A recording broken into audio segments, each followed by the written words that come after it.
13वां अध्याय वाराह अवतार की कथा।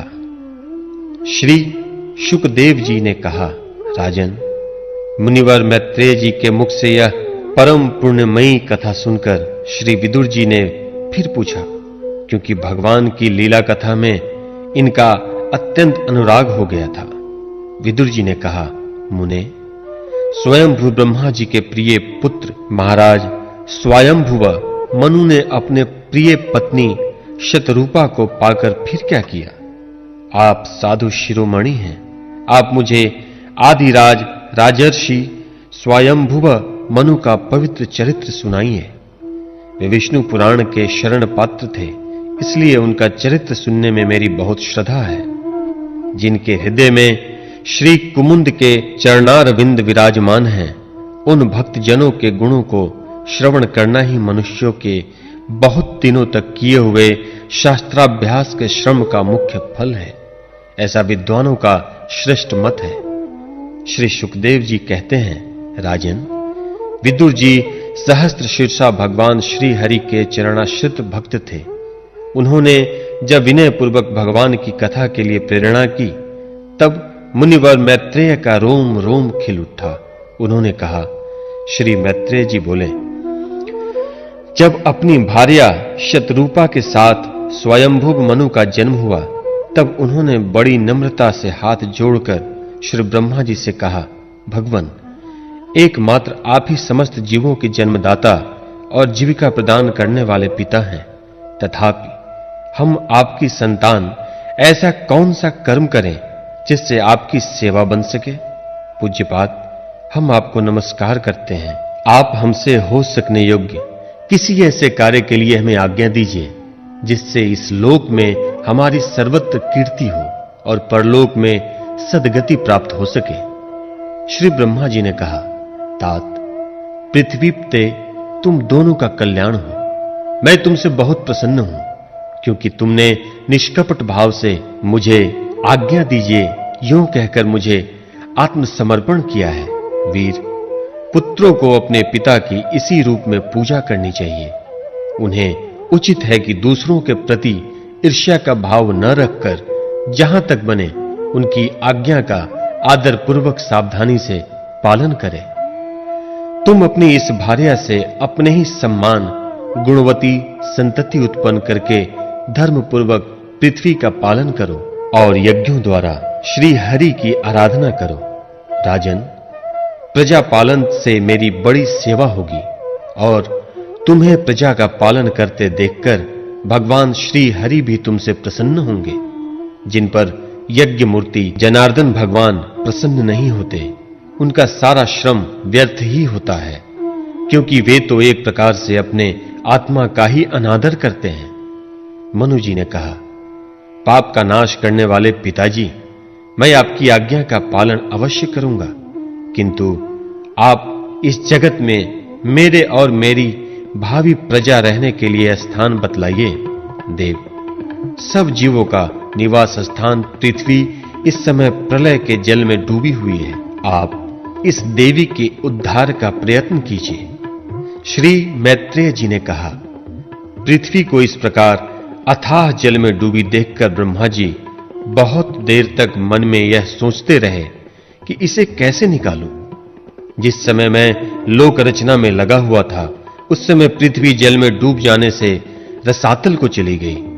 हम लोग सृष्टि कार्य में नियुक्त हैं, अतः इसके लिए हमें क्या करना चाहिए? अब तो जिनके संकल्प मात्र से मेरा जन्म हुआ है, वे सर्वशक्तिमान श्री हरि ही मेरा काम पूरा करें।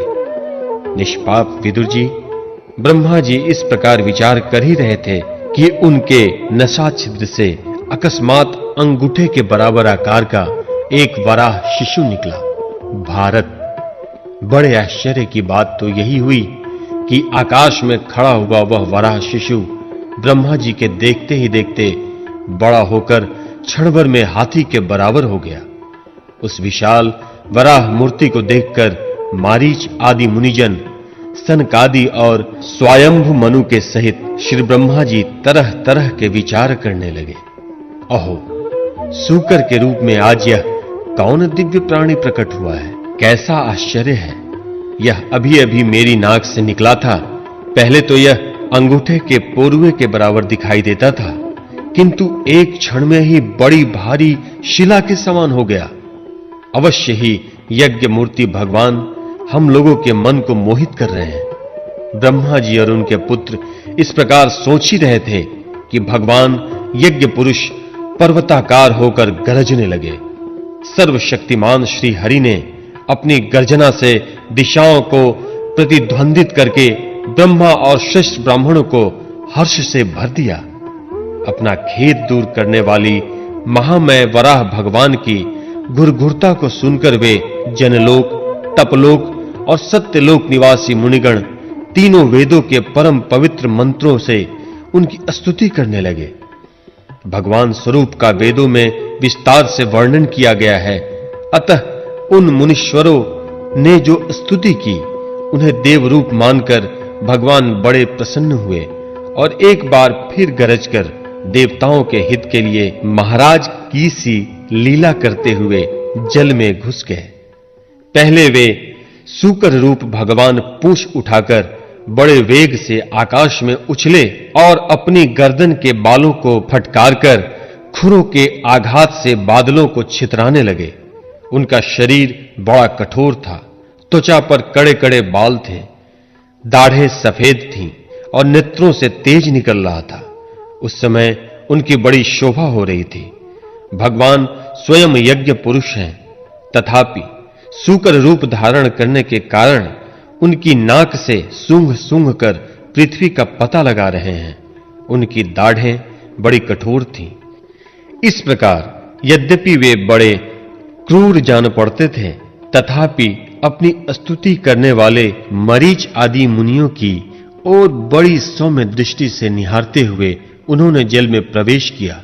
जिस समय उनका ब्रजमय पर्वत के समान कठोर कलेवर जल में गिरा, तब उसके वेग से मानो समुद्र का पेट फट गया और उसमें बादलों की गड़गड़ाहट के समान बड़ा भीषण शब्द हुआ। उस समय ऐसा जान पड़ता था मानो अपनी उत्ताल तरंग रूप भुजाओं को उठाकर वह बड़े आर्त स्वर से हे यज्ञेश्वर मेरी रक्षा करो, इस प्रकार पुकार रहा है। तब भगवान यज्ञ मूर्ति अपने वाण के समान पैने खोरों से जल को चीरते हुए उस अपार जल राशि के उस पार पहुंचे। वहां रसातल में उन्होंने समस्त जीवों की आश्रयभूता पृथ्वी को देखा, जिसे कल पांत में शयन करने के लिए उद्धत श्री हरि ने स्वयं अपने ही उदर में लीन कर लिया था। फिर वे जल में डूबी हुई पृथ्वी को अपनी दाढ़ों पर लेकर रसातल से ऊपर आए। उस समय उनकी बड़ी शोभा हो रही थी। जल से बाहर आते समय उनके मार्ग में विघ्न डालने के लिए महापराक्रमी हिरण्याक्ष ने जल के भीतर ही उन पर गदा से आक्रमण किया। इससे उनका क्रोध चक्र के समान तीक्ष्ण हो गया और उन्होंने उसे लीला से ही इस प्रकार मार डाला जैसे सिंह हाथी को मार डालता है। उस समय उसके रक्त से थूथनी तथा कनपटी सन जाने के कारण वे ऐसे जान पड़ते थे मानो कोई गजराज लाल मिट्टी के टीले में टक्कर मारकर आया हो। तात जैसे गजराज अपने दांतों पर कमल पुष्प धारण कर ले, उसी प्रकार अपने सफेद दांतों की नोक पर पृथ्वी को धारण कर जल से बाहर निकले हुए तमाल के समान नील वर्ण वराह भगवान को देखकर ब्रह्मा मरीच आदि को निश्चय हो गया कि ये भगवान ही हैं। तब वे हाथ जोड़कर देव वाक्यों से उनकी स्तुति करने लगे। ऋषियों ने कहा, भगवान अजित आपकी जय हो यज्ञपते। आप अपने वेदत्रयी रूप विग्रह को फटकार रहे हैं। आपको नमस्कार है। आपके रोम कूपों में संपूर्ण यज्ञ लीन है। आपने पृथ्वी का उद्धार करने के लिए ही यह सूकर रूप धारण किया है। आपको नमस्कार है। देव, दुराचारियों को आपके इस शरीर का दर्शन होना अत्यंत कठिन है, क्योंकि यह यज्ञ रूप है। इसकी त्वचा में गायत्री आदि छंद, रोमावली में कुश, नेत्रों में धृत तथा चारों चरणों में होता है। अर्धवर्यु, उद्गाता और ब्रह्मा इन चारों ऋत्विजों के कर्म हैं।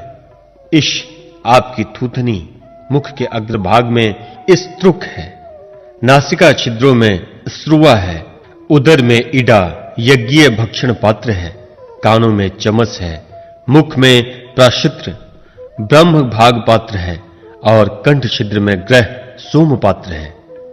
भगवन, आपका जो चवाना है वही अग्निहोत्र है। बार बार अवतार लेना यज्ञ स्वरूप आपकी दीक्षणीय इष्टि है। गर्दन उपसद 3 इष्टियां हैं। दोनों दाढ़ें प्रायणीय दीक्षा के बाद की इष्टि और उदयनीय यज्ञ समाप्ति की इष्टि है। जिह्वा प्रवर्ग प्रत्येक उपसद के पूर्व किया जाने वाला महावीर नामक कर्म है। सिर सभ्य होम रहित अग्नि और आवसथ्य औपास नाग्नि है तथा प्राण चिति इष्ट का चयन है। देव, आपका वीर्य सोम है। आसन प्रातः सवनादि 3 सवन है। 7 धातु अग्निष्टोम, अत्यग्निष्टोम, उक्त, षोडशी, वाजपेय, आतिरात्र और आत्पोर्याम नाम की 7 संस्थाएं हैं तथा शरीर की संधियां जोड़ संपूर्ण सत्र हैं। इस प्रकार आप संपूर्ण यज्ञ, सोम रहित याग और क्रतु सोम सहित याग रूप हैं।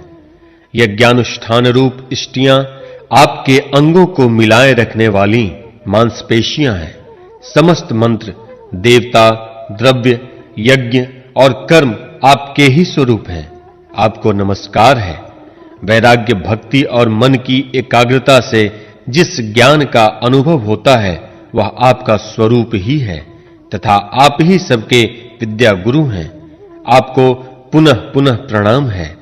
पृथ्वी को धारण करने वाले भगवन, आपकी दाढ़ों की नोक पर रखी हुई यह पर्वतादि मंडित पृथ्वी ऐसी सुशोभित हो रही है जैसे वन में से निकलकर बाहर आए हुए किसी गजराज के दांतों पर पत्रयुक्त कमलिनी रखी हो। आपके दांतों पर रखे हुए भूमंडल के सहित आपका यह वेदमय वारा विग्रह ऐसा सुशोभित हो रहा है जैसे शिखरों पर छाई हुई मेघमाला से कुल पर्वत की शोभा होती है। नाथ, चराचर जीवों के सुखपूर्वक रहने के लिए आप अपनी पत्नी इन जगन माता पृथ्वी को जलभर स्थापित कीजिए। आप जगत के पिता हैं। अरण्य में अग्नि स्थापन के समान आपने इनमें धारणा शक्ति रूप अपना तेज स्थापित किया है। हम आपको और इस पृथ्वी माता को प्रणाम करते हैं। प्रभु, रसातल में डूबी हुई इस पृथ्वी को निकालने का साहस आपके सिवा और कौन कर सकता था? किंतु आप तो संपूर्ण आश्चर्योक्ति के आश्रय हैं। आपके लिए यह कोई आश्चर्य की बात नहीं है। आपने ही तो अपनी माया से इस अत्याश्चर्यमय विश्व की रचना की है। जब आप अपने वेदमय विग्रह को हिलाते हैं तब हमारे ऊपर आपकी गर्दन के बालों से झरती हुई शीतल जल की बूंदें गिरती हैं। इश उनमें भींग कर हम जनलोक, तपलोक और सत्यलोक में रहने वाले मुनिजन सर्वथा पवित्र हो जाते हैं। जो पुरुष आपके कर्मों का पार पाना चाहता है अवश्य ही उसकी बुद्धि नष्ट हो गई है, क्योंकि आपके कर्मों का कोई पार ही नहीं है। आपकी ही योग माया के सत्वादि गुणों से यह सारा जगत मोहित हो रहा है। भगवान, आप इसका कल्याण कीजिए। श्री मैत्रेय जी कहते हैं, विदुर जी, उन ब्रह्मवादी मुनियों के इस प्रकार स्तुति करने पर सबकी रक्षा करने वाले वराह भगवान ने अपने खुरों से जल को स्तंभित कर उस पर पृथ्वी को स्थापित किया। इस प्रकार रसातल से लीला पूर्वक लाई हुई पृथ्वी को जल पर रखकर वे विश्वक्सेन प्रजापति भगवान श्रीहरि अंतर ध्यान हो गए। विदुर जी, भगवान के लीला में चरित्र अत्यंत कीर्तनीय है और उनमें लगी हुई बुद्धि सब प्रकार के पाप तपों को दूर कर देती है। जो पुरुष उनकी इस मंगलमयी मंजुल कथा को भक्ति भाव से सुनता या सुनाता है, उसके प्रति भक्त वत्सल भगवान अंत स्थल से बहुत शीघ्र प्रसन्न हो जाते हैं। भगवान तो सभी कामनाओं को पूर्ण करने में समर्थ हैं। उनके प्रसन्न होने पर संसार में क्या दुर्लभ है, किंतु उन तुच्छ कामनाओं की आवश्यकता ही क्या है। जो लोग उनका अनन्य भाव से भजन करते हैं, उन्हें तो वे अंतर्यामी परमात्मा स्वयं अपना परम पद ही दे देते हैं। अरे, संसार में पशुओं को छोड़कर अपने पुरुषार्थ का सार जानने वाला ऐसा कौन पुरुष होगा जो आवागमन से छुड़ा देने वाली भगवान की प्राचीन कथाओं में से किसी भी अमृतमयी कथा का अपने कर्णपुटों से एक बार पान करके फिर उनकी ओर से मन हटा लेगा।